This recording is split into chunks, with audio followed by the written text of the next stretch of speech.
بسم اللہ الرحمن الرحیم۔ جی سورہ آل عمران پارہ نمبر 3 اور ادھر حضرت عیسیٰ کے بارے میں بیان ہے۔ جی اللہ پاک فرماتا ہے کہ یہ کتاب پچھلی کتابوں کو سچ کہتی ہے، بلا شبہ ہر بات یہ سچ کہتی ہے۔ کہا میرا مانو اور خدا سے ڈرو، پروردگار ہے وہ اس کی عبادت کرو۔ کون ہے جو میرا ساتھ دے؟ حضرت عیسیٰ فرماتے کون ہے جو میرا ساتھ دے، ایمان لائے میرے ہاتھ میں ہاتھ دے۔ ان کا ایمان تھا ان کا مکر، خدا کا مکر ہے برتر مگر۔ فرمایا عیسیٰ تجھے اٹھا لوں گا، نہ ماننے والوں کو میں سزا دوں گا، دنیا و آخرت میں ان کو عذاب، عمل جو کرے ہوگا ثواب۔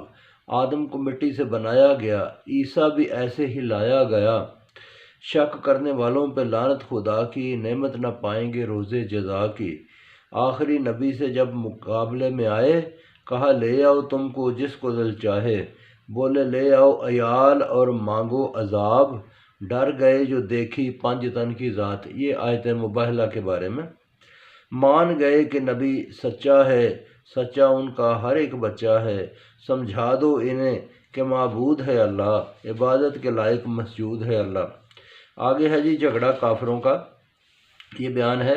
یہ کہتے ہیں ابراہیم ہمارا نبی تھا، نہ نصرانی تھا نہ عیسائی کبھی تھا، بے شک وہ تھا ایک مسلمان، اس کا جو دوست رکھتا ہے ایمان۔ دوستی لگاتے ہیں گمراہ کرنے کو، کفر پہ تمہیں بھی گواہ کرنے کو۔ مت جھوٹ کو ساتھ سچ کے ملاؤ، آخری کتاب پہ تم ایمان لاؤ۔ بات مانو ایمان والے کی، اسلام والے کی، قرآن والے کی۔ رحمت ہے اس کی جس کو وہ دے، مرضی ہے اس کی جس کو وہ دے۔ امانتوں میں کرتے ہیں خیانت، نہ ہوگی شفاعت روز قیامت۔ جھوٹی قسموں سے رزق جس نے کمایا، آخرت میں کوئی حصہ نہ پایا۔ قرآن پڑھتے ہیں اور زبان کو موڑتے ہیں، خدا سے یہ اپنا عہد توڑتے ہیں۔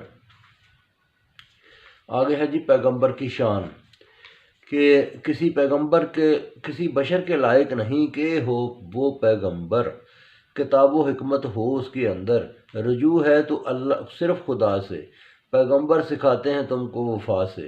نہ فرشتہ ہے نہ نبی ہے پروردگار، یہ مخلوق ہیں اور وہ خالق ہے سرکار۔